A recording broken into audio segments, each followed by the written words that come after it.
Hey everyone, it's Matt here, and today we're going to go over the packet that you should have received by now that goes into details about the POA plus the ballot to go about voting. So there are three ways to go about doing this, and the first way is this packet that we should have received. The packet goes over a ton of details, but we're not going to go into the questions as we're going to save that for another video. I'm just going to go over what you should have received. And best of all, if you did not receive this, everything is on the Godley HOA form. You can go there and check it all out. And if you have any questions, everything is highly detailed there. But for now, we're just going to go over a brief example of every single form, what to expect, and the process on this side of things. So when you open up your packet, the very first thing you'll see is the Exhibit A. This is the proposed amendment to address the POA, and it goes into brief details about it. Now, full disclaimer, this is just the example proposal, and it's a one-sheeter. So everything else is on the website. This is just one sheet to cut down on cost. So be aware, if you want the full detail, go out. It's right there on the homepage. Second exhibit is Exhibit B. This goes over the frequently asked questions. There are a ton of great questions that were answered in here, and I highly suggest that you read through them if you have any questions about the POA, most of those will be answered within these top questions. And then we also address additional questions on the website as well. And keep in mind, I will do a follow-up video of more questions to come. But for now, that is Exhibit A and Exhibit B. The next portion is the proxy. This is that blue sheet. It seems really important, but most people in our community will not need this form because this allows someone else to represent you during August 7th's meeting. Like I said, most people won't need this, but if you do have someone representing you, be sure to have this form filled out so they can come to the August 7th meeting. The August 7th meeting is detailed here within the next piece of paper that we received, and it just goes over the meeting, the purpose, the proxy, additional questions, and then we're able to vote there in person.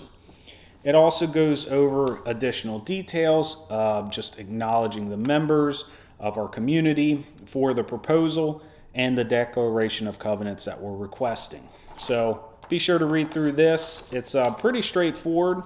But on the main portion of it where a lot of confusion has been, it's actually the ballot itself. So online voting has now opened as well, but we'll go over that here in the next part.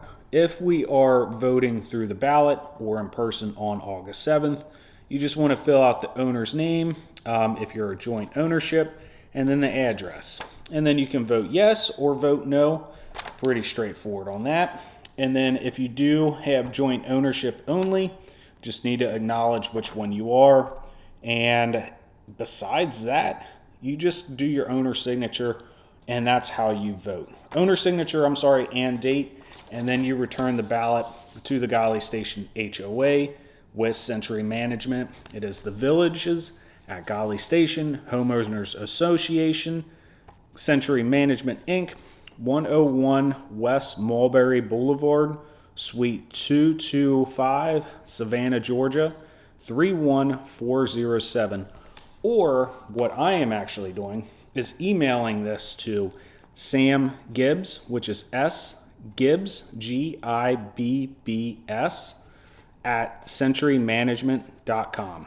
And then that way, your vote will get recorded. Now, if you are mailing it out, the very front of the packet, you don't want to throw this away. This is what was on top of the packet itself.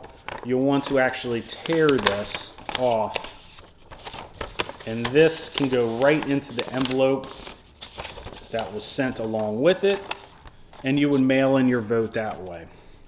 Side note on the proxy, its whole purpose is appointing another person to attend the meeting on your behalf. Just know I'm going to record this as well, but to complete and submit the proxy form, you just need to specify who the individual proxy holder is, write in their name of the proxy holder on the designated line, which is in front. The proxy holder name must be legible. In the event that there is no name, the secretary of the association will be the proxy holder. If you have selected an individual to be the proxy holder, please inform them of the designation. That will be here at the Godley Station complex right up the road. Complete the date.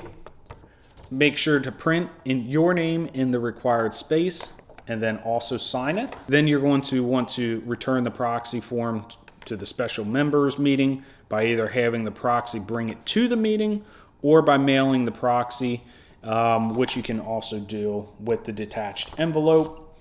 And it is encouraged the proxy form be submitted well in advance of the meeting to avoid any delay of the registration.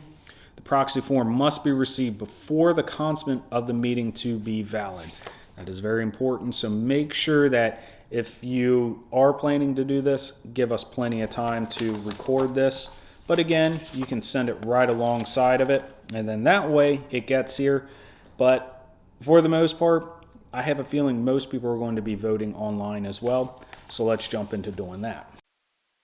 All right, so now you should have received an email about the VGS POA Act, and this email would have come to you directly.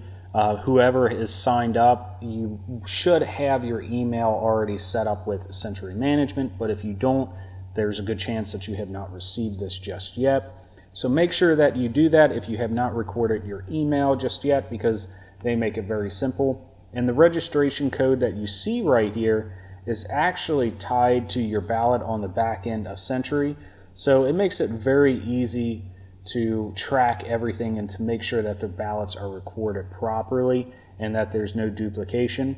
You'll also see who the owners are, and then also for your address, it will be right there.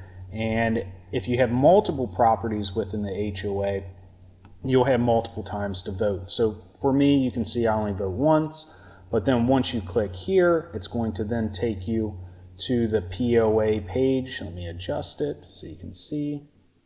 It's going to take you to this page where your registration code will actually auto-populate.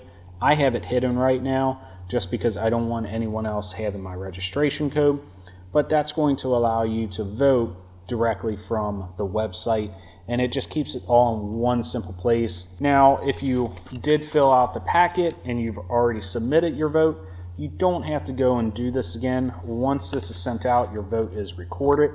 But ultimately, if you have not sent out this, or you don't plan on being there for August 7th, our meeting, this is a very simple way to do it.